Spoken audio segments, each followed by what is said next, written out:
Hello मेरे प्यारे भाई लोग, कैसे हो आप लोग। उम्मीद है सभी लोग बहुत ही अच्छे होंगे। तो भाई लोग, आज आप लोगों का कम्युनिकेशन स्किल का फर्स्ट सेमेस्टर वाला बैक पेपर है, जो कि अभी 2 बजे से शुरू होने वाला है। तो जैसा कि मैं आप लोग को पिछले वीडियो में यूनिट फर्स्ट का वन शॉट बता चुका हूँ। यूनिट फर्स्ट में जो मोस्ट इंपॉर्टेंट क्वेश्चन थे कम्युनिकेशन से रिलेटेड, वो सब मैं आप लोग को बता चुका हूँ। अभी हम लोग के पास है बाकी का सारा यूनिट 1 तो हो चुका है, यूनिट 2, 3, 4 जो भी यूनिट बचा हुआ बाकी का सारे यूनिट का मैं वन शॉट लेके आया हूँ इस वीडियो में। आप लोग ये देख सकते हैं। और मोस्ट जितना भी आप लोग मोस्ट लगा सकते हैं, जितना भी आप लोग स्टार लगा सकते हैं इन सारे क्वेश्चन के आगे, ये सारा इंपॉर्टेंट क्वेश्चन ही है। आप लोग इसको अगर पढ़ लेते हैं तो आप लोग का कहीं ना कहीं पास होने भर का नंबर निकल जाएगा। तो ठीक है, परेशान होने की कोई ज़रूरत नहीं है। और बिना देरी किए हुए हम लोग शुरू करते हैं यूनिट नंबर 2 का। टॉपिक ये है हमारे पास कि hard skill and soft skill. ठीक है, तो अभी हम लोग देखेंगे कि hard skill and soft skill होता क्या है। सबसे पहले तो आप लोग को देख लीजिए भाई, परेशान होने की बिल्कुल ज़रूरत नहीं। अगर आप लोग को ये पीडीएफ चाहिए तो पीडीएफ आप लोग कमेंट कर लीजिएगा एसएस, मैं आप लोग को पीडीएफ भेज दूंगा तुरंत। परेशान होने की कोई ज़रूरत नहीं है। हाल चलिए, अब अभी आप लोग इसको पढ़ने की शुरू करते हैं। सबसे पहले अब हम लोग जान लेते हैं कि हार्ड स्किल होता क्या है। मैं मोस्ट इंपॉर्टेंट चीज़ें बता रहा हूँ, बाकी सब चीज़ें छटका दे रहा हूँ। ठीक है, इंपॉर्टेंट चीज़ें जो परीक्षा में आएगा वही चीज़। तो देखो भाई, सबसे पहले हार्ड स्किल होता क्या है। लिखा है hard skill are teachable and measurable ability directly related to specific job hard skill. ठीक है, तो हार्ड स्किल हमारा ये होता है कि जैसे ये ऐसा स्किल है जो हम लोग सीखते हैं, जो हम लोग शिक्षा के माध्यम से सीखते हैं। और ये डायरेक्टली रिलेटेड होता है, हार्ड स्किल डायरेक्टली जो है ये रिलेटेड होता है हमारे स्पेसिफिक जॉब के लिए। इसी को हम लोग हार्ड स्किल कहते हैं। ठीक है, तो हार्ड स्किल और कुछ नहीं होता है। हार्ड स्किल यही होता है भाई कि जिसको हम लोग सीखते हैं अपने पेपर के लिए। पेपर के लिए मतलब जैसे अभी आप लोग जो पेपर में पढ़ करके जाओगे ना, तो वो आप लोग के हार्ड स्किल आएंगे। और जैसा सॉफ्ट स्किल अगर आप लोग देखोगे, सॉफ्ट स्किल में क्या होता है अभी दिखा रहा हूँ। Soft skill are the personal ability and interpersonal abilities that influence how to interact with others. तो अब मैं दोनों में आप लोग को वो बता दे रहा हूँ कि मतलब क्या है दोनों के बीच का। देखो, सबसे पहले तो हार्ड स्किल वो कहता है कि जो आप लोग डिग्री लेकर के सीखते हो, जो आप लोग मतलब सीखते हो। जैसे यहाँ पे लिखा है ना प्रोग्रामिंग लैंग्वेज, यहाँ पे क्या लिखा है भाई, प्रोग्रामिंग लैंग्वेज, फिर उसके बाद से डाटा मैनेज, फिर उसके बाद अकाउंटिंग, फिर उसके बाद से फॉरेन लैंग्वेज। मतलब जो आप लोग सीखते हैं, जो आप लोग पढ़ाई के जरिए से सीखते हैं, जिसकी आप लोग के पास डिग्री होती है, इसी को हम लोग क्या कहते हैं, हार्ड स्किल। ओके, क्या कहेंगे इसको हम लोग, हार्ड स्किल कहेंगे। ठीक है, अब यही सॉफ्ट स्किल जो है, तो सॉफ्ट स्किल क्या होता है कि सॉफ्ट स्किल में होता ये है कि soft skill are personal ability. मतलब ये जो हम लोग का अपना पर्सनल खुद का होता है, इसी को हम लोग क्या कहेंगे, सॉफ्ट स्किल कहेंगे। ठीक है, इसी को हम लोग क्या कहेंगे, सॉफ्ट स्किल। तो सॉफ्ट स्किल में जैसे होता है कम्युनिकेशन, ये हम लोग की पर्सनल कला है ना, कि हाँ हमको बात करने का ढंग पता है, हमको बात करने का तरीका पता है। एंड टीम वर्क, फिर उसके बाद प्रॉब्लम सॉल्विंग, फिर लेटर्सली, फिर उसके बाद से टाइम मैनेजमेंट, और उसके बाद से एडेप्टेबिलिटी। मतलब इन सब चीज़ों के लिए हम लोग को किसी डिग्री की ज़रूरत थोड़ी ना पड़ेगी भाई। इन सब चीज़ों के लिए हम लोग को किसी डिग्री की ज़रूरत नहीं ना पड़ेगी। अब भाई कम्युनिकेशन आ गया तो, और टीम वर्क आ गया, तो इसके लिए कौन सी डिग्री की ज़रूरत पड़ेगी, आप लोग खुद बताइए। कम्युनिकेशन या टीम वर्क के लिए हम लोग को किसी प्रकार की डिग्री की ज़रूरत नहीं पड़ेगी। तो मतलब एक तरह से अगर आप लोग को बता दूँ, तो डिग्री की ज़रूरत जिसमें पड़ेगी वो हम लोग का हार्ड स्किल हो गया। जैसे जो हम लोग डिग्री लेकर के सीखेंगे उसको हम लोग हार्ड स्किल के अंतर्गत लाएंगे। जैसे हो गया प्रोग्रामिंग लैंग्वेज, फिर उसके बाद डाटा मैनेजर, फिर उसके बाद से क्या फॉरेन लैंग्वेज, फिर अकाउंटिंग। ये सब तो हम लोग का उसी के अंतर्गत आएगा ना भाई, ये सब तो हम लोग का उसी के अंतर्गत आएगा ना। 1 मिनट में कलर चेंज कर लूँ ताकि आप लोग को आसानी हो। Just give me 1 second. हाँ, तो अब हार्ड स्किल तो आप लोग का क्लियर हो गया, ठीक है। तो अभी हार्ड स्किल में ये था कि hard skill are the teachable and measurable ability directly related to specific job, इसी को इस कॉल्ड हार्ड स्किल। तो हार्ड स्किल वही होता है जो हम लोग सीखते हैं, टीचेबल जो हम लोग सीखते हैं, इसी को हम लोग हार्ड स्किल कहते हैं। मेजरेबल, फिर उसके बाद से directly related to specific job, इसी को हम लोग हार्ड स्किल कहते हैं। जैसे programming language, accounting, data managing, इसी को हम लोग हार्ड स्किल के अंतर्गत लाएंगे। ठीक है, अब अगला देख लेते हैं सॉफ्ट स्किल। तो सॉफ्ट स्किल क्या होता है, soft skill are personal ability and interpersonal abilities that influence, फिर उसके बाद क्या लिखा है, how to interact with others. मतलब दूसरे से किस तरह से बात करते हैं, इसी को हम लोग क्या कहेंगे कि ये क्या लिखा है, how to interact with others, इसी को हम लोग सॉफ्ट स्किल कहेंगे। ठीक है भाई, तो अब अभी आगे देख लेते हैं।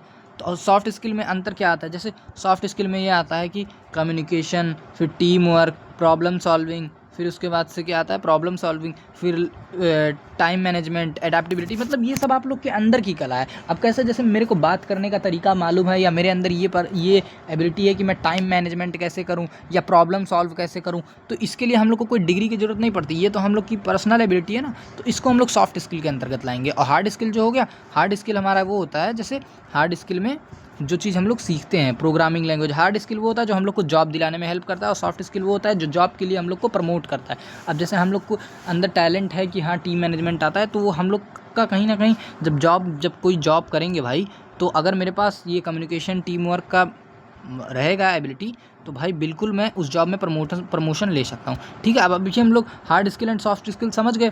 आप लोग अगर चाहें तो इसका स्क्रीनशॉट ले सकते हैं, या तो फिर आप लोग को मैं ये PDF बाकायदे सेंड कर दूंगा। ठीक है, परेशान होने की जरूरत बिल्कुल भी नहीं है, ये सब तो आप लोग अगर चाहो तो पढ़ सकते हो। अगला हम लोग देखते हैं कि इंपॉर्टेंट इन सॉफ्ट स्किल, मतलब सॉफ्ट स्किल जो है वो इंपॉर्टेंट क्यों है, तो वही मैं आप लोग को बताया ना। देखो इतना लंबा है इंपॉर्टेंट इन सॉफ्ट स्किल, ये सब आप लोग को पढ़ने की कोई ज़रूरत नहीं है भाई, मैं आप लोग को बता देता हूँ। बाकी आप लोग कहानी की तरह से जब समझोगे ना किसी चीज़ को, तो आप लोग को समझने में आसानी लगेगी। देखो अभी सॉफ्ट स्किल क्या कहता है, सॉफ्ट स्किल भाई मेरे वही तो है, soft skill are important introduce like work place employers are looking for candidate who not only house the employers necessary technical skill but also have the strong communication, problem solving and leadership quality. मतलब अब important क्या है भाई मेरे, इसका ये क्या लिखा है, इम्पॉर्टेंट जो है सॉफ्ट स्किल का इंपॉर्टेंस, देखो डिफिनीशन से ही आप लोग इसका इंपॉर्टेंस समझ जाएंगे और सॉफ्ट स्किल का यूज समझ जाएंगे। तो डिफिनीशन तो मैं आप लोग को बता दिया। अब क्वेश्चन पूछता है कि इंपॉर्टेंस ऑफ सॉफ्ट स्किल, तो भाई लिख सकते हो ना कि सॉफ्ट स्किल का महत्व क्यों है। तो सॉफ्ट स्किल का महत्व इसीलिए, सॉफ्ट स्किल अगर रहेगा तो हम जब कोई जॉब करेंगे तो मेरे अंदर जो टैलेंट रहेगा, लाइक टैलेंट का मतलब कि अगर मेरे पास टीम मैनेजमेंट का टैलेंट है, या फिर मेरे पास प्रॉब्लम सॉल्विंग का टैलेंट है, या मेरे पास लीडरशिप करने का टैलेंट है, तो ये आप लोग का इंपॉर्टेंस हो गया सॉफ्ट स्किल का। तो जब आप लोग ये करेंगे तो कहीं ना कहीं ये सारा टैलेंट आप लोग को, कोई जब जॉब में ये सब आप टैलेंट दिखाओगे तो भाई आपको प्रमोशन मिलने का चांस रहता है। तो इसी को हम लोग सॉफ्ट स्किल के अंतर्गत ले आते हैं, इंपॉर्टेंस ऑफ सॉफ्ट स्किल। ठीक है, अब अगला क्या, hard skill, important of hard skill. ठीक है, तो अब इंपॉर्टेंस ऑफ हार्ड स्किल में हम लोग क्या देखेंगे, hard skill are essential for forming specific dance and increase in the work place. मतलब हार्ड स्किल जो है भाई, हार्ड स्किल क्या करता है कि जैसे अब हम लोग कोई पढ़ लिए, जैसे मैं कंप्यूटर में ADCA किया हूँ सब, ठीक है, तो मैं ADCA अगर एडवांस डिप्लोमा कर रखा हूँ, तो ये मेरे पास एक एडवांस डिप्लोमा की डिग्री है। तो मैं अगर कहीं जॉब करने जाऊँगा तो ये डिग्री जब दिखाऊंगा कि हाँ भाई देखो ये मेरे पास, मैं एडवांस डिप्लोमा सीख रखा हूँ, मेरे पास टैलेंट है एडवांस डिप्लोमा का, मैं कोई भी काम कर सकता हूँ कंप्यूटर से रिलेटेड, तो भाई वो हमको जॉब दे देगा। तो बोला था ना मैं यहाँ पर कि भाई ये क्या लिखा था, specific job, related to specific job, ये लिखा हुआ है ना भाई, रिलेटेड टू स्पेसिफिक जॉब, ये क्या लिखा हुआ है, रिलेटेड टू स्पेसिफिक जॉब, तो बस वही चीज़ है। अब आगे देख लेते हैं। तो हार्ड स्किल का इंपॉर्टेंट ये होता है कि आप लोग को जॉब दिलाने के लिए कर सकता है। जैसे कि ये क्या लिखा है, सॉफ्ट स्किल, एक मिनट, ये क्या लिखा है, soft work develop must have programming skill while and accountant, मतलब चार्टर्ड अकाउंटेंट आप लोग तो सुने ही होंगे, तो वही उसी अकाउंटेंट की बात हुई। Accountant must have the knowledge of finance, मतलब जिसके पास पैसों का नॉलेज रहेगा कि पैसे को मैनेज किस तरह से करेंगे, उसी को हम लोग हार्ड स्किल के अंतर्गत ले आएंगे। ठीक है, अभी अगला देखते हैं एडवांटेज। अब भाई जिस तरह से वही एक परिभाषा समझ जाओ ना कि हार्ड स्किल क्या है, सॉफ्ट स्किल क्या है, बस उसके बाद आप लोग बना के बढ़िया से लिख सकते हो। ठीक है, तो अभी हार्ड स्किल का इंपॉर्टेंस समझ में आया। हार्ड स्किल क्या होता है पहले ये बताया मैं आप लोग को कि हार्ड स्किल, हाँ भाई ये होता है जो हम लोग सीखते हैं, जिसकी डिग्री मिली रहती है। और हार्ड स्किल का इंपॉर्टेंट ये होता है कि भाई हार्ड स्किल हम लोग को किसी ऑफिस वगैरह में, किसी कंपनी वगैरह में जॉब दिलाने का काम करता है, वही डिग्री दिखा करके। तो अब ये इंपॉर्टेंस हो गया। अब एडवांटेज ऑफ हार्ड स्किल, तो इंपॉर्टेंस और एडवांटेज एक ही चीज़ है, आप लोग बस एक ही चीज़ समझ जाओ, बना के फिर लिख देना। अब ये क्या लिखा है, advantage of hard skill. Advantage of hard skill में मेरे भाई टेक्निकल, ये क्या, एक मिनट, ये क्या लिखा है, technical skills hard skill has a personal technical knowledge with his essential for the particular employment position. मतलब इसका कहने का मतलब ये है कि हार्ड स्किल का जो एडवांटेज होता है, तो आप लोग को ये पर्टिकुलर एम्प्लॉयमेंट पोजीशन मतलब एक बढ़िया एम्प्लॉय बनने में मदद करता है, ठीक है। जैसे टेक्निकल नॉलेज होता है, आप लोग भाई कुछ सीखे रहोगे लाइक C++, जावा, पाइथन, ये सब आप सीखे रहोगे। ये डिग्री वाला कोर्स है तो हार्ड स्किल में आएगा। अब यही चीज़ जब सीख करके जाओगे तो ये क्या लिखा, particular employment position, essential for the particular employment position, मतलब इसका हार्ड स्किल जब सीख के जाओगे तो आपसे एडवांटेज यही रहेगा कि हाँ भाई मेरे पास एडवांस डिप्लोमा या C++, जावा का नॉलेज है, मेरे पास इसकी डिग्री है, तो आप मेरे को जॉब दे दो, बस वही है एडवांटेज। हाँ तो हमको लाभ मिल रहा है ना कि भाई जैसे एडवांटेज मतलब लाभ ही तो होता है। तो अब मैं एडवांस डिप्लोमा कर रखा हूँ तो अब मेरे को जॉब मिलेगा, तो फिर भाई मेरी डिग्री का फ़ायदा ही तो हुआ कि हाँ भाई डिग्री में किया हूँ तो उसको जॉब मिल रहा है। फिर उसके बाद क्या लिखा है, जॉब, ये लिखा हुआ ना job specific, these ability are adapted to particular job, these ability are एक मिनट, हाँ, these ability are adapted to particular job and responsibility ensuring them that workers can carry out that duties efficiently, ठीक है। तो ये हो गया। फिर उसके बाद से कम्पिटिटिव एज, मतलब ये कंपटीशन में भी काम करता है। अब लाइक अब कंपटीशन का मैं आप लोग को बता दूं एक तरह से, तो कंपटीशन लाइक ये एक कंपनी है, अब इस कंपनी को हम अप्लाई करने के लिए 1 2 3 4 एम्प्लॉय बैठे हैं, तो सबको इसी में जाना है। अब भाई अब इस कंपनी में काम करना है आपको कंप्यूटर चलाने का, ठीक है, कंप्यूटर चलाने का काम करना है। अब इसके पास आप लोग का कोई और टैलेंट है, इसके पास कोई और टैलेंट है, इसके पास कोई और टैलेंट है, इसके पास कोई और टैलेंट है, तो इन चारों बंदों में से जिसके पास एडवांस डिप्लोमा या कंप्यूटर चलाने की एबिलिटी रहेगी, मतलब जिसके पास एडवांस हार्ड स्किल है, तो भाई ऑब्वियस सी बात है आपको सर्टिफिकेट मांगेगा। तो जिसके पास एडवांस डिप्लोमा या C++, जावा, जो भी इस कंपनी में डिमांड करता है, उस कंपनी का जो भी मार्केट में वैल्यू होगा, आप उसी चीज़ से, अब जैसे मान लो इन तीनों बंदे के पास कंप्यूटर की कोई डिग्री नहीं है और इस बंदे के पास डिग्री है कंप्यूटर की, तो कंपनी सीधा सीधा इसको हायर कर लेगी, इन तीनों को हटा देगी, क्योंकि भाई इसको कंप्यूटर चलवाना है, तो भाई मेरे इसको कंप्यूटर चलाना है, तो बस हो जाएगा। तो वही होता है कम्पिटिटिव एज, कंपटीशन में भी करता है। फिर job security, employees job security क्या लिखा है, employees having strong hard skill are considered more valuable patience reporting in job security, मतलब अब भाई आपके पास अब वही सेम चीज़ हुआ ना, जॉब सिक्योरिटी मतलब आपको जॉब से सुरक्षा देगा। मैं आप लोग को क्या बताया था अभी को कि भाई मेरे जिस 4 लोग बैठे हैं, अब एक कंपनी में जॉब करना है, अब आपके पास अगर एडवांस डिप्लोमा का सर्टिफिकेट है और उन तीनों बंदे के पास नहीं है, तो कहीं ना कहीं आपका जॉब सेफ़ है कि हाँ भाई उन तीनों के पास कोई डिग्री नहीं है, मेरे पास डिग्री है, तो ऑब्वियस सी बात है कंपनी वाला मुझे हायर करेगा। ये हो गया आप लोग का जॉब सिक्योरिटी, ओके। अब अभी हम लोग अगला देखते हैं, application of soft skill across cross culture. अब सबसे पहले तो क्रॉस कल्चर आप लोग समझ लीजिए कि क्रॉस कल्चर होता क्या है सबसे पहले, ठीक है। क्रॉस कल्चर होता क्या है, तो भाई मेरे क्रॉस कल्चर जो होता है वो कुछ क्रॉस कल्चर, जैसे अब मैं हूँ उत्तर प्रदेश का रहने वाला, अब आप और मान लो मेरे को जाना है यहाँ से राजस्थान, तो भाई मैं राजस्थान जाऊँगा तो राजस्थान की राजस्थानी भाषा और यहाँ पे हिंदी भाषा बोली जाती है, तो भाई मेरे राजस्थान की भाषा और मेरे को यहाँ की हिंदी की भाषा जब वहाँ के लोगों से मिलूँगा तो जो प्रॉब्लम फेस करना होगा ना, उसी को हम लोग क्रॉस कल्चर कहते हैं, बाकी और कुछ नहीं। ये इंपॉर्टेंट क्वेश्चन है, आप लोग इसको इंपॉर्टेंट लिख लीजिएगा भाई, आप लोग इसको इंपॉर्टेंट का लगा लीजिएगा, क्योंकि ये मोस्ट इंपॉर्टेंट क्वेश्चन है। कभी कभी ये पूछ लेता है कि व्हाट इज़ क्रॉस कल्चर, तो क्रॉस कल्चर आप लोग जान लीजिए। क्रॉस कल्चर ये है, मैं आप लोग को हिंदी में बता दिया हूँ, बाकी आप लोग देखो रटने की जब तक कोशिश करोगे नहीं समझ में आएगा कि हाँ ऐसे रटो, क्रॉस कल्चर मीन इन्वॉल्विंग 2 और मोर डिफरेंट कल्चर कंट्रीज़ और cultural areas and their ideas, तो ये सब नहीं एकदम दिमाग का माँ बहन हो जाएगा, कोई पढ़ नहीं पाएगा। अब भाई मैं आप लोग को समझा देता हूँ आप लोग के आसान के लिए कि क्या करेगा ये भाई, जैसे कि क्रॉस कल्चर, मैं हूँ उत्तर प्रदेश का और मेरे को राजस्थान जाना है, तो उत्तर प्रदेश वाले बंदे जो हैं राजस्थान वाले बंदों से बात करने में जो प्रॉब्लम होगी या यहाँ के पहनावे में जो प्रॉब्लम होगी, ये क्या लिख तो रखा है मेरे भाई, cultural areas and there ideas and customs, ठीक है।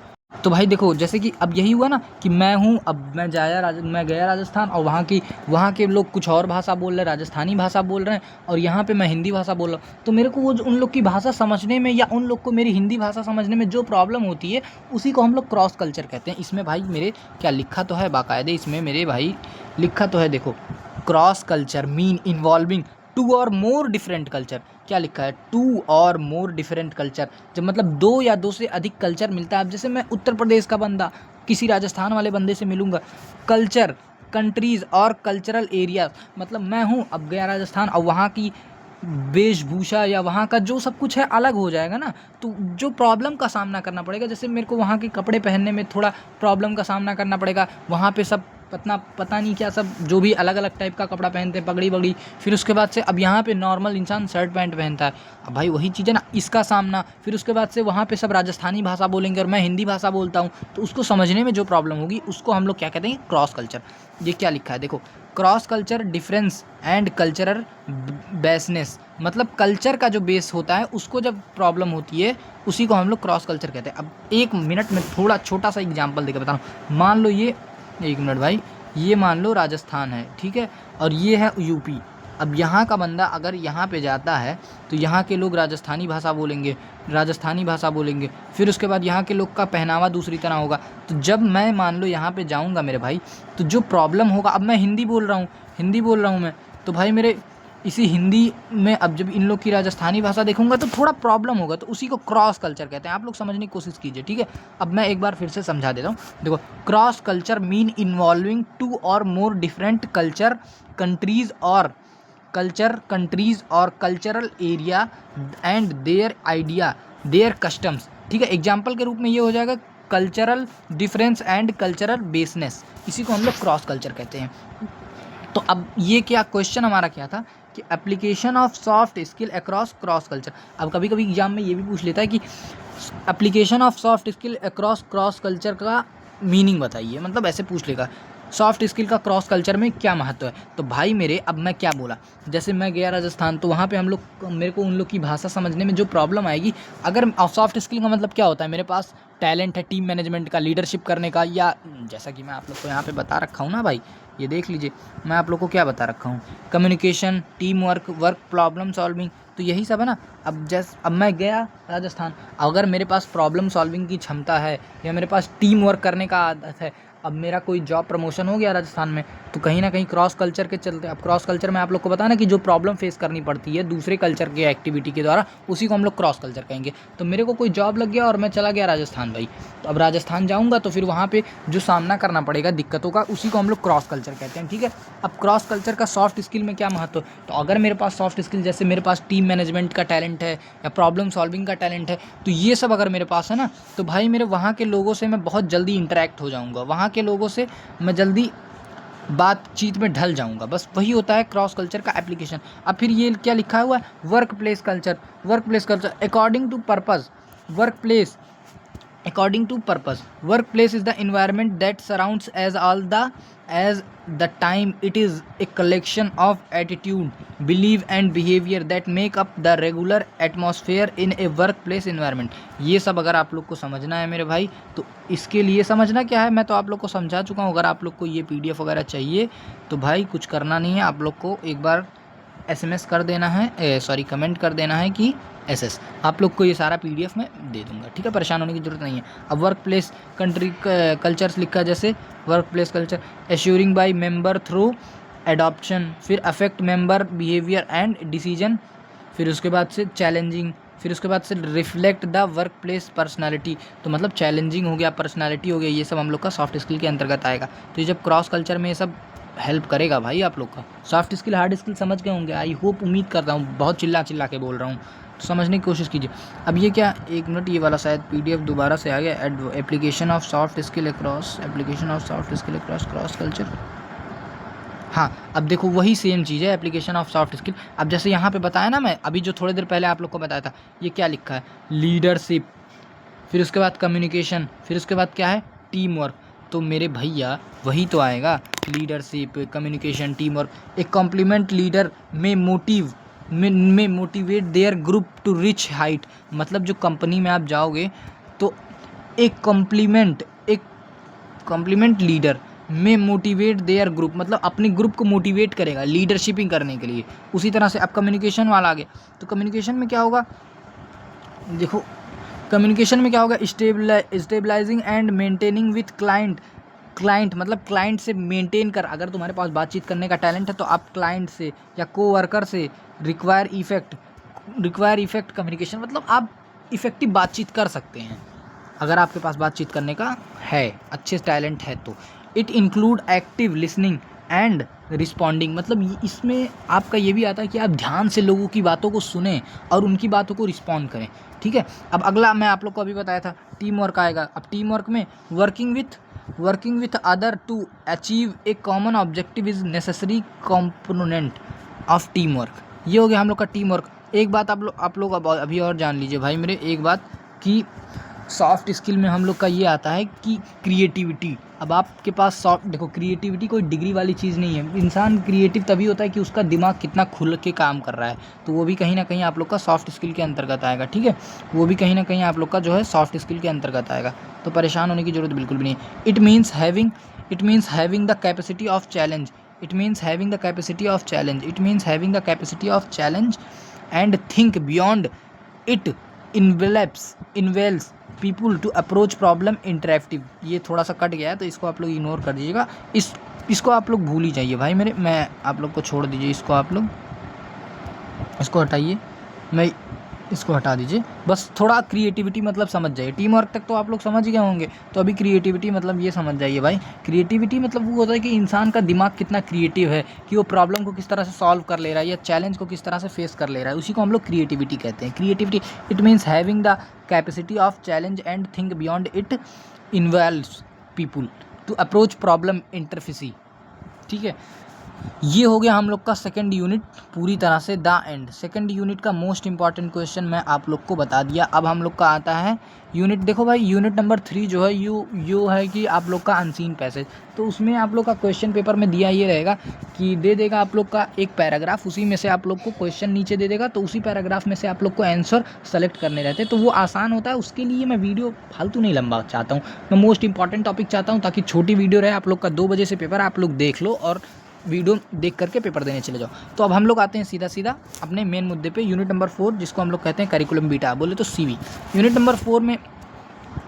नंबर 4 मेरा भाई, यूनिट नंबर 4 जो है, यूनिट नंबर 4 है सीवी। अब सीवी सबसे पहले आप लोग जान लीजिए सीवी होता क्या है। मैं अभी आप लोग को सीवी का पूरा फॉर्मेट लेकर के आया हूँ, सीवी क्या है, कैसे बनता है सीवी। अगर आप लोग को ये सारे पीडीएफ चाहिए हों तो एक बार कमेंट कीजिएगा, फिर उसके बाद नीचे नोटिस है, सब कुछ। वीडियो लंबी जा रही है कोई बात नहीं, बस एक बार 2x पे देख लीजिएगा, समझ में आ जाएगा आप लोग को। 2x या 1.5x पे आप लोग वीडियो देख लीजिए, समझ। देखो भाई सीवी सबसे पहले सीवी क्या होता है, देख लो भाई, चिल्लाते चिल्लाते गला बैठ रहा है लगातार। इस बीच में वीडियो बना रहा हूँ आप लोग के लिए। हाँ मैं मानता हूँ भाई, मेरे पेपर के चलते मैं वीडियो नहीं बना पाया था, इसीलिए तो आप लोग को वीडियो दे रहा हूँ ताकि आप लोग अपना पेपर आराम से दे सकें। तो देखो भाई सीवी क्या होता है। सीवी सबसे पहले ये होता है लाइक अगर आपको किसी कंपनी में जाना है, लाइक टाटा मोटर्स, तो इन सब कंपनी में जाने के लिए आप ऐसे तो कोई कंपनी में हायर कर नहीं लेगा कि हाँ भाई आओ तुमको जॉब दे देते हैं। सबसे पहले आप लोग का सीवी जमा करना पड़ेगा कि हाँ भाई सीवी दे देते हैं। मैं मान लो मेरे को किसी मोटर्स में, किसी कंपनी में जॉब करना है, टाटा मोटर्स में, तो मैं जाऊँगा उस कंपनी में, अपना सीवी दे दूँगा उस कंपनी के एचआर को। तो भाई वो सीवी मेरे जैसे उसके पास 4 और लोगों की सीवी पड़ा रहेगा, तो वो 4 लोगों के सीवी में मेरा और 4 लोगों का सीवी जो है वो मिलाएगा और उसमें देखेगा, जैसे मेरे जैसे 4 लोगों का सीवी जो है वो मिलाएगा और देखेगा किसकी सीवी बेस्ट मिल रही है। मान लो इस थर्ड वाले पर्सन की सीवी बेस्ट है, तो इसके पास कॉल करेगा और इसको सीधे हायर कर लेगा कि भाई you are hired for the job. Okay, तो यही होता है सीवी। तो सीवी का काम ये होता है कि अगर आपको किसी कंपनी में जॉब करना है तो आपको सीवी देना पड़ेगा, और सीवी में सारा आपका लिखा रहता है करियर ऑब्जेक्टिव, कि आप लोगों ने क्या एजुकेशन किया है, फिर आपने करियर में क्या उखाड़ा है, फिर उसके बाद से मतलब जो भी है, फिर उसके बाद से टेक्निकल स्किल क्या है, वर्क एक्सपीरियंस क्या है, फिर ट्रेनिंग आपने कहाँ से लिया है, फिर उसके बाद से वर्कशॉप आपकी कहाँ थी, फिर यही सब रेफरेंस वगैरह सब कुछ आप लोग को डालना पड़ता है। ठीक है, चलिए अब हम लोग देखते हैं सीवी का फॉर्मेट क्या है। अब मैं आप लोग को बता दिया ना सीवी क्या है। कभी कभी क्वेश्चन पूछ लेता व्हाट इज़ सीवी, तो बस आप लोग यही लिख के चलाइएगा जो मैं आप लोग को बताया हूँ कि सीवी का यही काम होता है जॉब वगैरह दिलाने में। आप लोग बना के लिख लीजिएगा, मैं आप लोग को हिंट दे दिया हूँ। ठीक है भाई,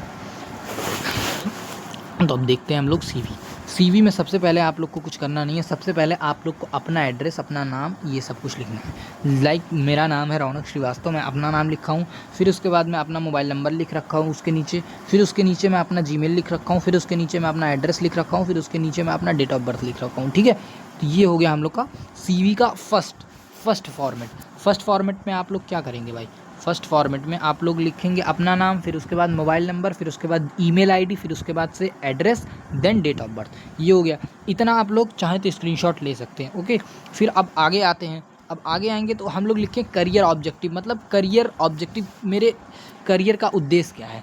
तो मतलब ऑब्जेक्टिव, करियर ऑब्जेक्टिव मतलब उद्देश्य क्या है आपकी कंपनी में जॉब करने का।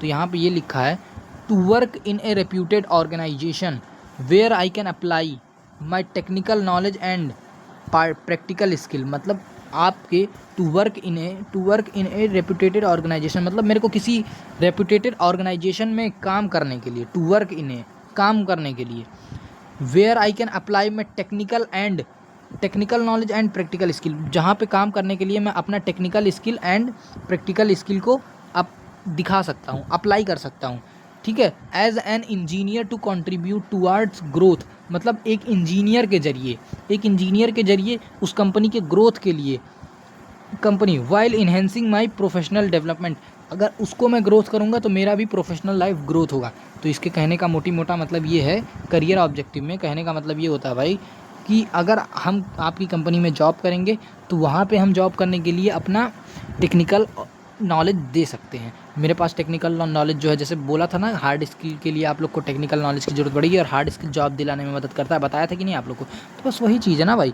तो हार्ड स्किल आप लोग को जॉब वगैरह दिलाता है, तो उसी तरह से यहाँ पे लिखा है technical knowledge and practical skill को एज एन इंजीनियर मैं दे सकता हूँ। फिर उसके बाद से ये जो मैं अपना काम करूँगा तो आपकी कंपनी के ग्रोथ के लिए, ये क्या लिखा है, growth of the company while enhancing my professional development, ठीक है। तो ये हो गया आप लोग का करियर ऑब्जेक्टिव। फिर उसके नीचे हम लोग लिख लेंगे क्या, एजुकेशन क्वालिफिकेशन में देखो भाई अभी और सारे पढ़ाने हैं तो मैं आप लोग को थोड़ा स्पीड बढ़ा रहा हूँ। एजुकेशन क्वालिफिकेशन में जैसे लिख लूँगा diploma in electrical engineering from government polytechnic Lucknow in 2025 with 80%, तो ये आप लोग लिख लेंगे। फिर पॉइंट नंबर 2 बना के आप लोग लिख लोगे 12th science PCB from UP board 2023 विच 75%, ठीक है। तो मतलब लिखोगे क्लास 12th जो है हम लोग साइंस साइड से किए हैं। फिर उसके बाद नीचे आप लोग लिख लोगे क्या, नीचे आप लोग लिख लोगे class 10th from UP board 2021 with 78%, okay. तो ये आप लोग अपने एजुकेशनल क्वालिफिकेशन में लिख लोगे। तो सबसे पहले मेरे भाई क्या अपना ये सब नाम वगैरह लिखोगे, सबसे पहले अपना आप लोग नाम लिखोगे कि नाम और एड्रेस, 1 मिनट यार ये साला,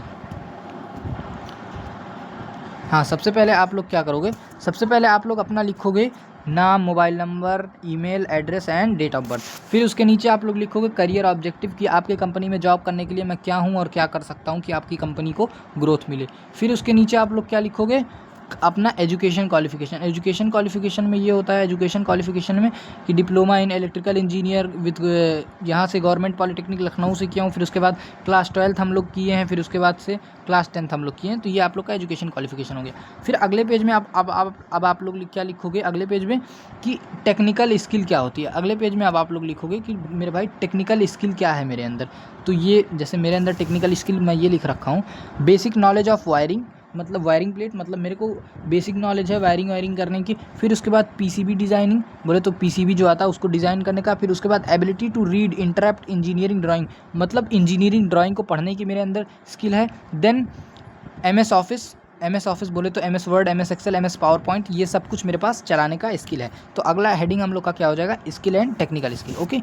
अभी उसके बाद अब हम लोग का क्या हो जाएगा अगला हेडिंग, फिर उसके बाद हम लोग का क्या हो जाएगा अगला हेडिंग, वर्क एक्सपीरियंस। अभी मेरे भाई वर्क एक्सपीरियंस में आप लोग थोड़ा लंबा चौड़ा जितना आप लोग बना के लिख सकते हो वर्क एक्सपीरियंस में आप लोग ये बना के लिख दोगे भाई कि लाइक मैं ट्रेनी इंजीनियर, अब मेरा जो जहाँ मैं काम कर रखा हूँ उसका मैं अपना एक्सपीरियंस शेयर करूँगा आप लोगों के साथ, मतलब इस सीवी में आपको मेंशन करना है चीज़ें।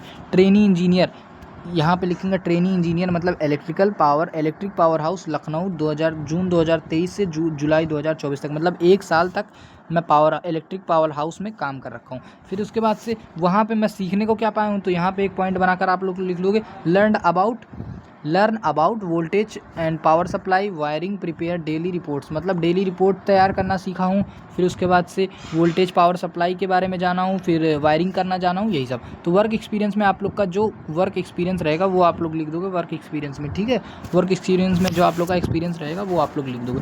देन अगले पे आओगे, अब इंटर्नशिप ऑफ ट्रेनिंग। अब भाई जब आप लोग पढ़ाई करोगे ना, पढ़ाई करते हो तो आप लोग का जब जो इंटर्नशिप, अभी ये पेपर हो जाएगा 2nd सेमेस्टर का, तो इसके बाद आप लोग को इंटर्नशिप के लिए ले जाएंगे, सॉरी मतलब ट्रेनिंग के लिए ले जाएंगे, जिसको हम लोग समर ट्रेनिंग कहते हैं। हाँ, तो इंटर्नशिप एंड ट्रेनिंग यही होता है। तो जहाँ से आप लोग इंटर्नशिप करोगे वो आप लोग लिख दोगे internship maintenance department Tata motor. अब जिस कंपनी में आप लोग को ट्रेनिंग के लिए ले जाया जाएगा वो होता है, जैसे मैं इसमें लिख रखा हूँ टाटा मोटर्स। अब टाटा मोटर्स में कब से लिखा है, जनवरी 2022 से मार्च 2022, मतलब 2-3 महीने जो भी हो गया। वहाँ पे क्या सीखने को मिला, electric process electric process and quality standard, ये हम लोग को सीखने को मिला। फिर अगला हमारे पास क्या है, एकेडमिक प्रोजेक्ट। अगला हम लोग के पास क्या है भाई मेरे, एकेडमिक प्रोजेक्ट। यही थोड़ा सीवी है जो थोड़ा बड़ा, बाकी और सारे लेटर छोटे छोटे हैं। तो एकेडमिक प्रोजेक्ट, अब एकेडमिक प्रोजेक्ट में हम लोग को क्या लिख सकते हैं, use of low metal plate in transformer. मतलब एकेडमिक प्रोजेक्ट में हम लोग कौन कौन सा काम किए हैं अपने कॉलेज में, जो हम लोग प्रोजेक्ट तैयार किए हैं उसको। तो कॉलेज में ये प्रोजेक्ट तैयार किया हूँ कि usages of low metal plates in transformer. फिर उसके बाद controlling voltage low to high, ये हम लोग का प्रोजेक्ट हो गया। ओके, अभी अगला, फिर अगला देखते हैं सेमिनार और वर्कशॉप। अगर आप चाहो तो इसको हटा भी सकते हो, लेकिन अगर आप लगा देते हो तो सोने पे सुहागा हो जाएगा, कोई दिक्कत नहीं। अब सेमिनार और वर्कशॉप में, attending seminar on 3D printing, attending seminar on 3D printing technology at polytechnic college Lucknow, ये आप लोग लिख सकते हो इसमें, ठीक है, परेशान होने की बिल्कुल ज़रूरत नहीं है। अब अगला हो जाएगा हम लोग का क्या, यहाँ पे फिर उसके बाद जो जो आप लोग सेमिनार और वर्कशॉप लिखे हो, फिर उसके बाद से ये लिख सकते हो। ये थोड़ा PDF धुंधला हो गया था, जल्दीबाजी के चक्कर में फ़ोटो क्लिक कर रहा था। ये मेरे पर्सनल नोट्स हैं, ये मैं बनाया करता था अपने टाइम पे। ओके, अभी फिर आप लोग participated in workshop on advance CNC machine considered, इसको छोड़ दो आप लोग, क्योंकि आप लोग को पढ़ने में थोड़ा दिक्कत होगा। मैं अलग से PDF भेज दूंगा अगर आप लोग कमेंट कर दो तो। फिर उसके बाद हम लोग ये लिख सकते हैं भाई कि रिसर्च पेपर क्या था। रिसर्च पेपर में यहाँ पे ये देख लो आप लोग, रिसर्च पेपर में हम लोग लिख सकते हैं कि स्मार्ट एनर्जी, रिसर्च पेपर और स्ट्रेंथ दोनों में। तो रिसर्च पेपर में लिख सकते हैं smart energy meter of IoT, और फिर उसके बाद से वायरलेस पावर ट्रांसमिशन। ये हम लोग का रिसर्च किए थे। रिसर्च क्या किए थे, जब हम लोग प्रोजेक्ट बनाए हैं या जब हम लोग ट्रेनिंग करने गए तो वहाँ पे हम लोग रिसर्च किस चीज़ का किए। तो रिसर्च में हम लोग ये किए हैं कि वायरलेस पावर ट्रांसमीटर, फिर उसके बाद से वायरलेस पावर ट्रांसमिशन, हम लोग यही तो रिसर्च करने को पाए भाई, वायरलेस पावर ट्रांसमिशन। फिर उसके बाद से smart meter, smart energy meter using IoT, ठीक है।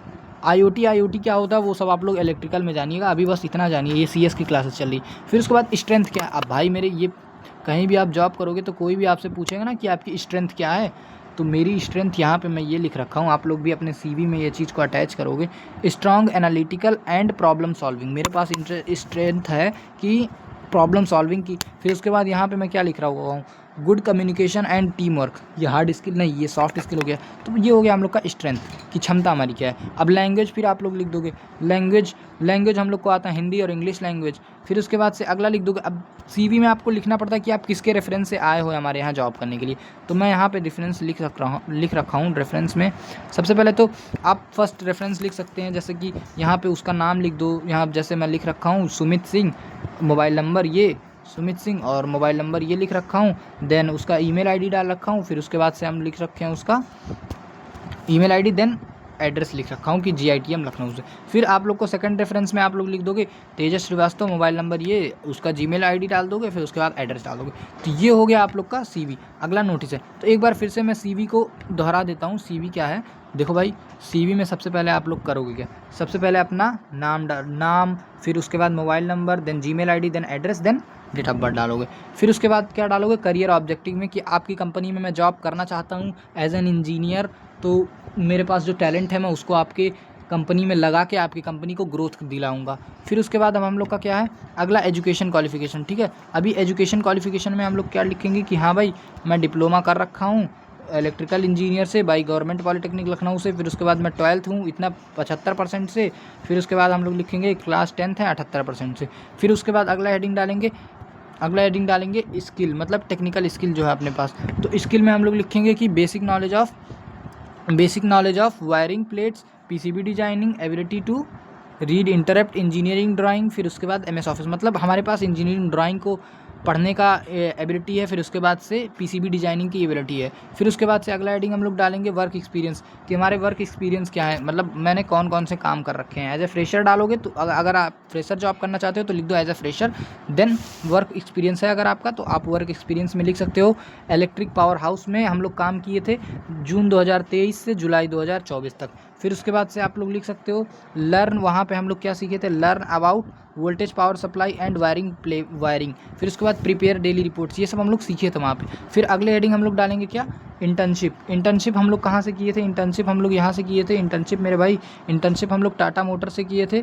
वहाँ पे इंटर्नशिप टाटा मोटर से किए थे। फिर उसके बाद से ये हम लोग किए थे जनवरी 2022 से मार्च 2022 तक। और वहाँ पे हम लोग सीखे ये थे, वहाँ पे हम लोग सीखे क्या थे, वहाँ पे हम लोग सीखे थे कि electric process and quality standard. ठीक है, तो इंटर्नशिप में हम लोग ये डाल देंगे कि टाटा मोटर से हम लोग इंटर्नशिप किए हैं, टाटा मोटर से इंटर्नशिप किए हैं। फिर उसके बाद से हम लोग जनवरी 2022 से मार्च 2022 तक इंटर्नशिप किए हैं। फिर अगला में हम लोग डालेंगे एकेडमिक प्रोजेक्ट, मतलब जो हम लोग प्रोजेक्ट दिखाएं अपने एकेडमी में, उसको हम लोग, जैसे मैं कॉलेज में हूँ तो कॉलेज में जो प्रोजेक्ट दिखाया जाता है उसी को एकेडमिक प्रोजेक्ट कहते हैं। तो यहाँ पे मैं प्रोजेक्ट में क्या दिखा, use of low metal plate, then और use of low metal plate in transformer. फिर उसके बाद क्या है, controlling voltage low to high. तो ये अगला हेडिंग हम लोग का हो गया एकेडमिक प्रोजेक्ट का। फिर उसके बाद हम लोग का अगला हेडिंग क्या हो जाएगा, अगला हेडिंग हम लोग का ये था भाई सेमिनार। अगला हेडिंग ये था मेरे भाई कि सेमिनार, 1 मिनट, हाँ अरे यार हाँ, अगला हेडिंग हम लोग के पास ये था कि सेमिनार एंड वर्कशॉप। अगला हेडिंग ये था कि सेमिनार एंड वर्कशॉप। ओके, तो सेमिनार एंड वर्कशॉप में हम लोग का क्या था कि हम लोग वर्कशॉप में कौन कौन सा सेमिनार अटेंड किए हैं, मतलब कौन कौन सा क्लास जो सेमिनार होता है कॉलेज में आप लोगों आपको पता होगा। तो वर्कशॉप में हम लोग कौन कौन सा वर्कशॉप अटेंड किए हैं या कौन कौन सा सेमिनार अटेंड किए हैं। ठीक है, तो सबसे पहला attending seminar on 3D printing technology at polytechnic college, मतलब हम ऐसा सेमिनार अटेंड किए हैं जिसमें 3D प्रिंटिंग टेक्नोलॉजी बताया गया था, वो पॉलिटेक्निक कॉलेज था लखनऊ का। ठीक है, फिर उसके बाद से फिर यहाँ पे आप लोग लिख सकते हैं certificate industrial safety training certificate. ठीक है, फिर अगला लिख सकते हैं national level electrical quiz competition में सेकंड आया था मैं, मतलब नेशनल लेवल का जो इलेक्ट्रिकल क्विज कंपटीशन हुआ था उसमें मैं सेकंड स्थान प्राप्त किया था। ठीक है, अभी फिर आप लोग का क्या है, रिसर्च आप लोग ने खोज किस चीज़ की थी, तो रिसर्च में आप लोग ने जो है ना वो खोज की थी कि smart energy meter using IoT। फिर उसके बाद में आप लोग ने खोज किया था वायरलेस पावर ट्रांसमिसिबिलिटी।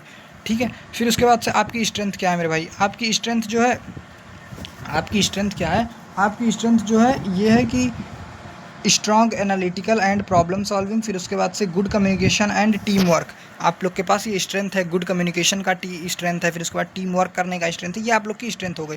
ठीक है, अभी आगे देख लेते हैं। अभी आगे अपना क्या है कि लैंग्वेज आप लोग की कौन सी आती है, ये आप लोग हेडिंग बना बना के ऐसे लिखोगे, लैंग्वेज आपको हिंदी और इंग्लिश आता है।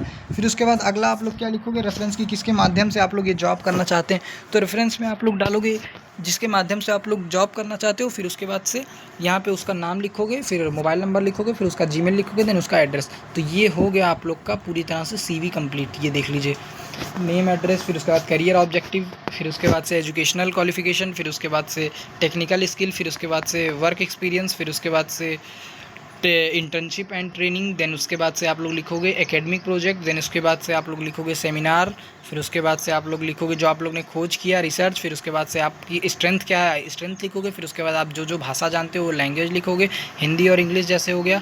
और फिर उसके बाद आप लोग रेफरेंस लिखोगे कि किसके माध्यम से आप ये जॉब करना चाहते हो। ये हो गया आप लोग का भाई CV। ये थोड़ा पेज ब्लर आ गया है तो इसको आप लोग इग्नोर करिएगा।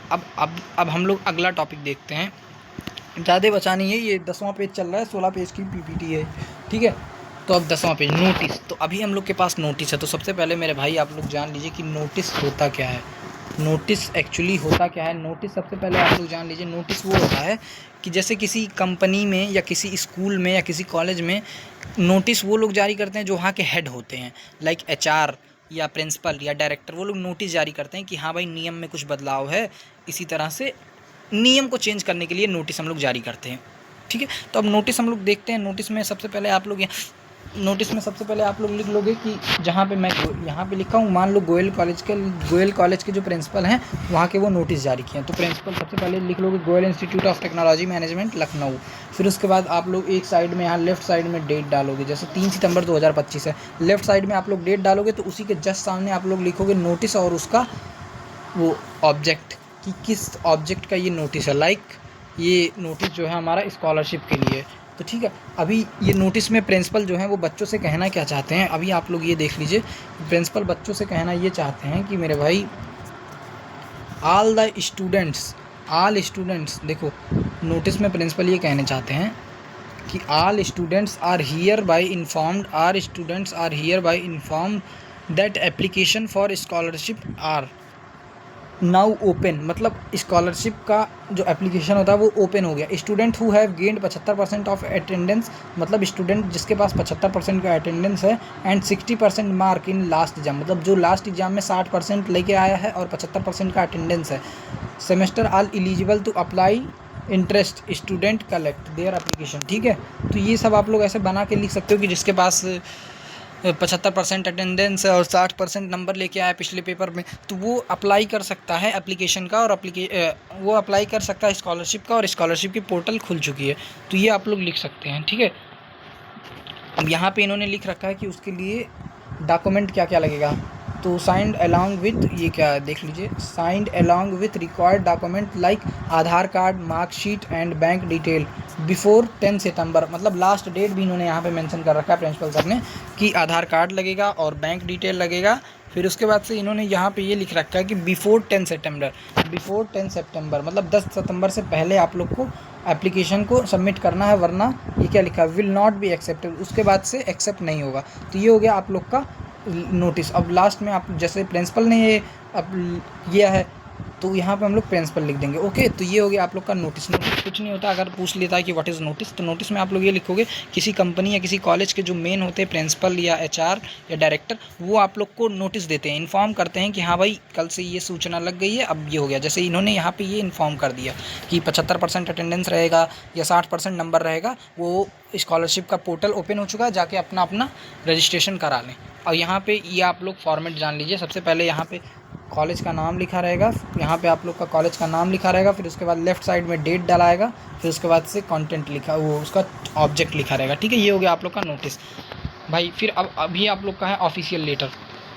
ऑफिशियल लेटर कुछ करना नहीं है, बस सिंपल एप्लीकेशन तो आप लोग क्लास 6-7 से ही पढ़ते आ रहे होंगे, तो बस वही है एप्लीकेशन की तरह। बस इसमें आप लोग को एक लाइन बढ़ा देना है। जो चीज़ आप लोग ने अब सीवी में बढ़ाया था, सीवी में आप लोग ने क्या बढ़ाया था, यहाँ पे अपना नाम लिखे थे, फिर उसके बाद मोबाइल नंबर लिखे थे, फिर उसके बाद से ईमेल आईडी लिखे थे, फिर एड्रेस लिखे थे।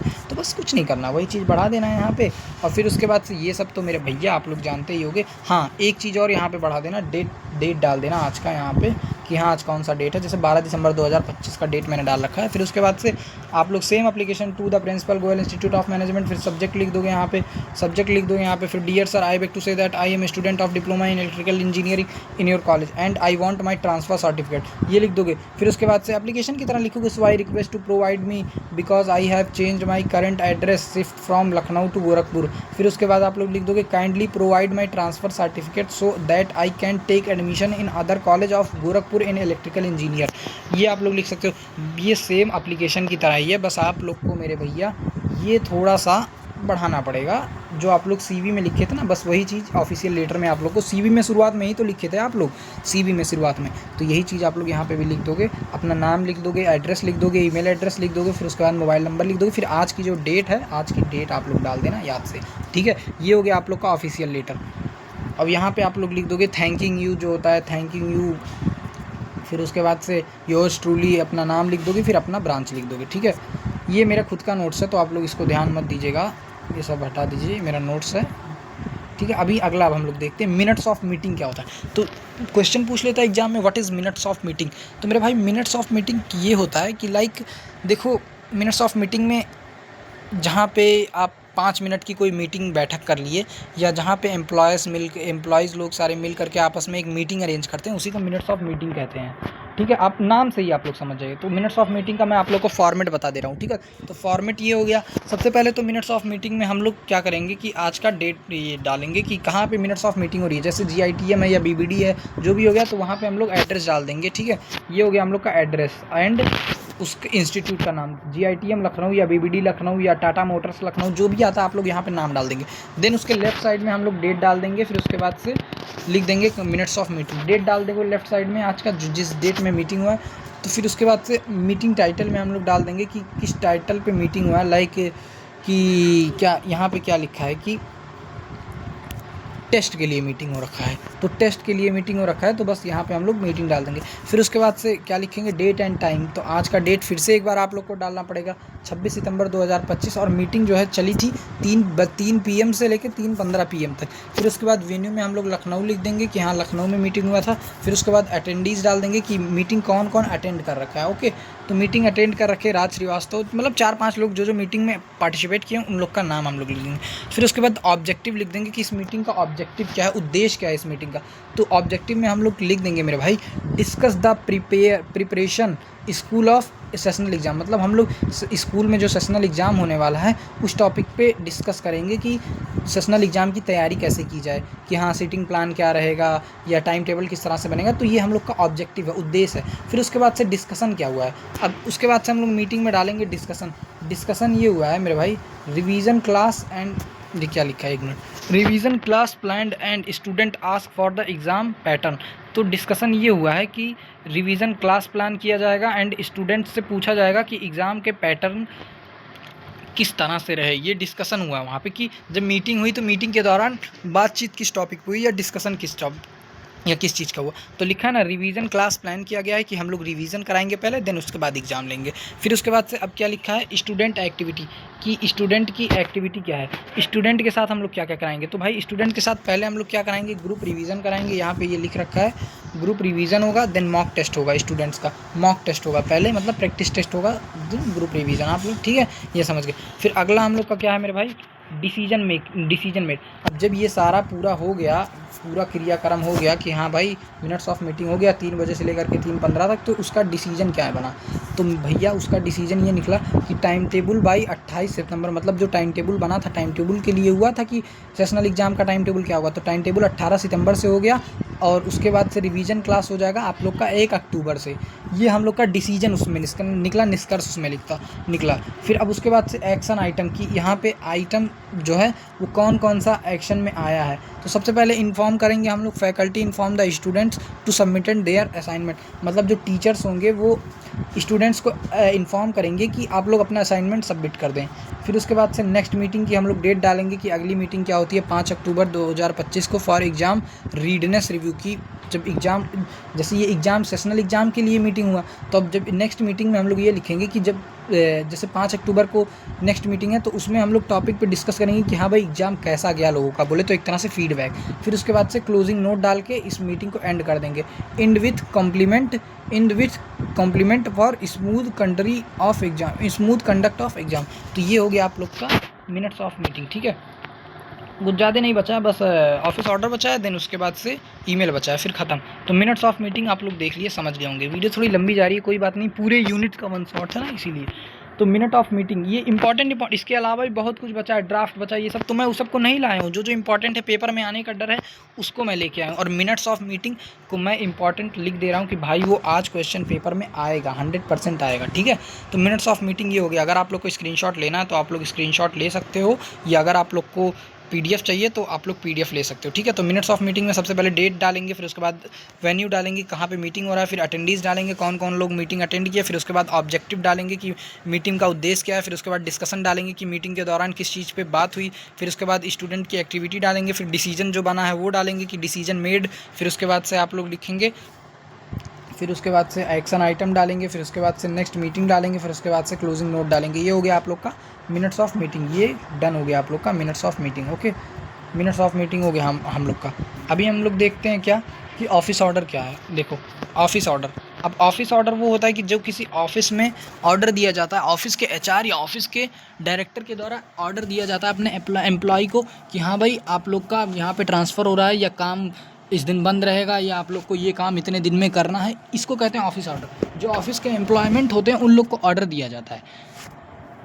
ये ऑर्डर देने का काम करते हैं हम लोग के डायरेक्टर साहब, जो ऑफिस का डायरेक्टर होता है, ठीक है। तो ऑफिस ऑर्डर का कोई बहुत मुश्किल नहीं है, सब बहुत आसान है। ऑफिस ऑर्डर में सबसे पहले हम लोग यहाँ पे कंपनी का नाम लिख देंगे, देन उसके बाद से एड्रेस लिख देंगे। तो कंपनी का नाम हम लोग ने लिख रखा है सरवेल टेक्नोक्रेट लखनऊ। फिर उसके बाद से हम लोग यहाँ पे लिख देंगे ऑर्डर नंबर 27 और आज का डेट डाल देंगे। फिर उसके बाद से यहाँ पे लिख देंगे एक ऑफिस ऑर्डर। ओके, यहाँ पे हम लोग क्या लिख देंगे, एक ऑफिस ऑर्डर। यहाँ तक तो आप लोग समझ गए। फिर अब क्या लिखना है, मेन कंटेंट देखिए, कंटेंट कंटेंट में ये लिखा है, this is inform that mister Raunak has been transferred to the Mumbai branch office with immediate. मतलब मैं इन्फॉर्म कर रहा हूँ कि ऑफिस में जो एम्प्लॉई हैं जिसका नाम रौनक है वो हैज़ बीन ट्रांसफर्ड, मतलब ट्रांसफ़र हो रहा है उनका मुंबई ब्रांच ऑफिस में। मतलब लखनऊ में जो इनका ऑफिस ब्रांच है उनका एक ब्रांच मुंबई में भी है सल्वेल टेक्नोक्रेट का। तो जैसे इन्होंने ऑर्डर दिया है कि मिस्टर रौनक का हम लोग ट्रांसफ़र कर रहे हैं Mumbai branch office with immediate effect. अब फिर उसके बाद से ये लिखा है इन्होंने कि he will be assuring charge as accountant at the Mumbai. मतलब वहाँ पे मुंबई में जाएंगे तो वहाँ पे ये क्या करेंगे, accountant at the Mumbai branch ये करेंगे। तो इनके कहने का मतलब ये है कि this is inform that mister Raunak has been transferred to the Mumbai branch office with immediate effect. He will be assuming charge as accountant, मतलब वहाँ पे अकाउंटेंट का काम करेंगे ऑफ द मुंबई ब्रांच। फिर उसके बाद से क्या लिखा है, ऑल कंसर्न डिपार्टमेंट क्या लिखा, आज all concern department are hereby requested to extend their full cooperation to mister Raunak ensure a smooth transfer. मतलब आप लोग जो एम्प्लॉयमेंट है सारे आप लोग रौनक को जो हैं जिसका ट्रांसफ़र हो रहा है इनको आप लोग अप्रिशिएट करें, ताकि ये जो है इनका ट्रांसफ़र हो रहा है अप्रिशिएट करने के बाद ये जाएँ और अपना काम अच्छे से ढंग से कर सकें, स्मूथ ट्रांसमिशन कर सकें। ओके, ये हो गया हम लोग का कि थोड़ा प्रोत्साहन देना। फिर ये इन्होंने लिखा है कि we wish him all the best in his new assignment. मतलब जब ये मुंबई जाएंगे तो अपने न्यू असाइनमेंट पे काम करेंगे, तो उसी को काम नहीं कॉम, देखो बोलते बोलते क्या हो जा रहा है। तो we wish him all the best in his new assignment. तो इनका कहने का मतलब ये है कि हम लोग विश करेंगे कि अगर आप जा रहे हैं न्यू कंपनी में तो आप काम अपना अच्छे ढंग से कीजिए। मेन ये हो गया आप लोग का ऑफिस ऑर्डर का पैटर्न कि आप लोग कंपनी का नाम डालोगे, एड्रेस डालोगे, फिर ऑर्डर नंबर डालोगे, डेट डालोगे, फिर उसके बाद से ऑफिस ऑर्डर लिखोगे मेरे भाई। फिर उसके बाद से आप लोग आ जाओगे यहाँ पे ये लिखने के लिए। ये हो गया आप लोग का ऑफिस ऑर्डर, ठीक है। अब अगला यहाँ पे फिर लास्ट में आप लोग को जो ऑर्डर डालता है उसका नाम लिख दोगे। जैसे यहाँ पे डायरेक्टर साहब डालना है तो डायरेक्टर साहब का नाम लिख दोगे, डायरेक्टर। ओके, मतलब नाम नहीं, डायरेक्टर सिर्फ लिख दोगे। डायरेक्टर, HR, डीन जो भी करता है उसका नाम लिख दोगे। फिर अब हम लोग का लास्ट टॉपिक है ईमेल। तो अब ईमेल के बारे में आप सभी लोग जानते होंगे भाई कि ईमेल होता क्या है। मोबाइल में जो जीमेल नाम का एप्लीकेशन होता है बस उसी पे आप लोग को लिख देना है ईमेल का। ईमेल इज़ ए डिजिटल, देखो सबसे पहले आप लोग ये जान लो what is email. Email is a digital message send from one person to another person. मतलब ईमेल एक डिजिटल मैसेज है जो एक पर्सन से दूसरे पर्सन को भेजा जाता है ओवर द इंटरेक्ट। फिर इसके बाद क्या लिखा, it used for fast and written communication. मतलब ये फास्ट कम्युनिकेशन करने के लिए भेजा जाता है और रिटन कम्युनिकेशन मतलब लिख करके भेजा जाता है। For personal and academic professional work. मतलब एप्लीकेशन ईमेल से हम लोग क्या कर सकते हैं, अपना पर्सनल भी किसी एक पर्सन से दूसरे पर्सन से बात कर सकते हैं। फिर उसके बाद से क्या लिख रखा है यहाँ पे, एकेडमिक एंड प्रोफेशनल पर्पज़। यहाँ पे एकेडमिक काम के लिए भी भेज सकते हैं और प्रोफेशनल काम के लिए भी भेज सकते हैं। इसी को हम लोग कहते हैं ईमेल। आई होप आप लोग को ईमेल की डिफिनीशन समझ में आई होगी। अगर आप लोग को PDF चाहिए तो भाई बिल्कुल बिंदास कमेंट करिए, 2 मिनट के अंदर PDF मैं भेजूंगा, ठीक है। अब ईमेल का फीचर्स क्या होता है, सबसे पहले अब हम लोग ईमेल के फीचर्स को जान लेते हैं कि ईमेल का फीचर्स क्या होता है। ईमेल का फीचर्स क्या होगा कि सबसे पहले ईमेल जो है इंस्टेंट डिलीवर करता है मैसेज को। इधर आप हाय लिख के तुरंत अगले पर्सन के पास पहुंच गया। फिर उसके बाद अगला पॉइंट ये है कि कैन कंक्लूड अटैचमेंट डॉक्यूमेंट। मतलब ईमेल में आप लोग डॉक्यूमेंट को अटैच कर सकते हैं, इमेज लगा सकते हैं और फोटो और वीडियो, हर एक चीज़ आप लोग भेज सकते हैं। वीडियो, फोटो और डॉक्यूमेंट, PDF, हर एक चीज़। जैसे ये जो PDF है आप लोग का, तो इस PDF को मैं, ये जो PDF है आप लोग का, इसको मैं जीमेल के जरिए जिसको चाहूँ उसको भेज सकता हूँ, ठीक है। ये हो गया आप लोग का जीमेल। अभी फिर उसके बाद से वाई मतलब क्यों। तो जीमेल का पर्पज़ पूछ सकता है कि जीमेल क्यों होता है। जीमेल का पर्पज़ हम लोग का ये है कि एकेडमिक पर्पज़, पर्सनल मैसेज। जैसे अब जीमेल का पर्पज़ हम लोग लिख सकते हैं कि एकेडमिक पर्पज़, कि किसी एकेडमिक काम के लिए। देन उसके बाद हम लोग लिख सकते हैं कि हाँ भाई पर्सनल मैसेज के लिए। फिर उसके बाद से हम लोग लिख सकते हैं डॉक्यूमेंट शेयरिंग करने के लिए ऑन ए हाई क्वालिटी। क्या लिख रखा है यहाँ पे, on A high quality basis. ये हो गया हम लोग का जीमेल का कि क्यों हम लोग जीमेल यूज़ करते हैं। फिर उसके बाद से अब जीमेल का थोड़ा सा बहुत छोटा सा फॉर्मेट होता है, आप लोग इसको समझ लीजिएगा। जीमेल का फॉर्मेट सबसे पहले जीमेल में लिखा रहता है जीमेल ईमेल हीडर। फिर उसके बाद से आज एड्रेस लिखा रहेगा 10 रिसीवर्स ईमेल एड्रेस। फिर उसके बाद से आप लोग सब्जेक्ट डाल दोगे। फिर उसके जो भी है ए short clear title of email. फिर जो फोटो डॉक्यूमेंट लगाना आप लोग यहाँ पे लगा सकते हो, ठीक है। ये हो गया आप लोग का ईमेल का फॉर्मेट, आप लोग इसका स्क्रीनशॉट ले सकते हैं, ठीक है। अब ये अगला देख लेते हैं। अगला हम लोग का कुछ बचा नहीं, अगला हो चुका है। थैंक यू सो मच आप लोग अगर यहाँ तक देखें हैं वीडियो को पूरी तरह से, तो मेरे भाई थैंक यू, वेलकम। पूरी तरह से हम लोग का कम्युनिकेशन स्किल यूनिट 1 से लेके यूनिट 4 तक का अब जो मोस्ट इंपॉर्टेंट था, जैसे ईमेल हो गया, फिर उसके बाद से ऑफिस ऑर्डर हो गया, फिर मिनट्स ऑफ मीटिंग हो गया, फिर उसके बाद से ऑफिशियल लेटर हो गया, फिर उसके बाद से नोटिस हो गया, फिर उसके बाद से सीवी हो गया। बोले तो सीवी का पूरा नाम होता है आप लोग का करिकुलम वीटा, ये भी आप लोग जान लीजिएगा, सीवी का पूरा नाम होता है करिकुलम वीटा। ठीक है, ये 1-2 नंबर में पूछ सकता है, what is full name of CV. Curriculum Vita होता है सीवी का फुल नेम। फिर आप लोग का सॉफ्ट स्किल का क्रॉस कल्चर में क्या यूज़ है, फिर उसके बाद से क्रॉस कल्चर जान गए आप लोग, फिर एप्लीकेशन ऑफ सॉफ्ट स्किल जान गए, फिर उसके बाद से एप्लीकेशन ऑफ हार्ड स्किल जान गए, देन आप लोग important of hard skill and soft skill जान गए, फिर hard skill and soft skill होता क्या है, ये सब कुछ अब आप लोग जान गए हो भाई। अब इतना ना मैं गारंटी के साथ कहता हूँ, अगर पेपर में फंसा तब जय सिया राम। आप लोग को लाइक करके जाना पड़ेगा भाई, खिलवाड़ नहीं कर सकता हूँ, कसम दे दिया हूँ आप लोग को, तो प्लीज़ लाइक कर देना, पेपर से कोई खिलवाड़ नहीं चाहता हूँ। ठीक है, अब ये हो गया आप लोग का पूरा यूनिट समाप्त हो चुका है, द एंड हो चुका है आप लोग का। तो भाई मेरे बोला था मैं आप लोग को एक क्लास सब साफ 1 शॉट होगा कम्युनिकेशन स्किल का, वादा के मुताबिक मैं आप लोग का पूरा कम्युनिकेशन स्किल यूनिट 1 का वीडियो ऑलरेडी आ चुका है, और फिर उसके बाद से जो सारे यूनिट हैं सब कुछ मैं कवर कर चुका हूँ, और सारा मोस्ट इंपॉर्टेंट है ये सब। आप लोग अगर पीडीएफ चाहते हैं तो पीडीएफ एक बार कमेंट करिएगा, मैं भेज दूँगा। ठीक है, ये सारे नोट्स अगर आप लोग चाहते हैं, जैसे ये सब के नोट्स, ये सभी चीज़ों के नोट्स, तो मैं आप लोग को भेज दूँगा, परेशान होने की बिल्कुल भी ज़रूरत नहीं है। ठीक है, तो अभी ये क्लास को मैं एंड करता हूँ। अगला आप लोग को जिस सब्जेक्ट पे वीडियो चाहिए वो आप लोग बताइएगा, मैं उस वीडियो को लाने की कोशिश करूँगा। ठीक है, तो आई होप आप लोग को ये वीडियो समझ में आया होगा। समझ में जो टॉपिक नहीं आया उसके लिए भी कमेंट कीजिए, मैं फिर से एक अलग वीडियो बना दूँगा कि हाँ भाई आप लोग को CV नहीं समझ में आया, या मिनट्स ऑफ मीटिंग नहीं समझ में आया, या एप्लीकेशन ऑफ हार्ड स्किल नहीं समझ, जो भी टॉपिक नहीं समझ में आया वो टॉपिक का आप लोग कमेंट कर दीजिएगा मेरे प्यारे प्यारे भाइयों, मैं आप लोग के लिए वो वीडियो बना दूँगा दोबारा से। ठीक है, चलिए आई होप इस वीडियो को आप लोग समझे होंगे। तो एंड करते हैं इस वीडियो को। 2 बजे से आप लोग का पेपर है, टाइम अभी कुछ देर बचा है, तो आप लोग इस वीडियो को देखिए और वीडियो को लाइक कर दीजिए, लाइक करके ही जाइएगा भाई। तो चलते हैं, मिलते हैं आप लोग से किसी और दूसरे वीडियो में, तब तक के लिए thank you so much for watching.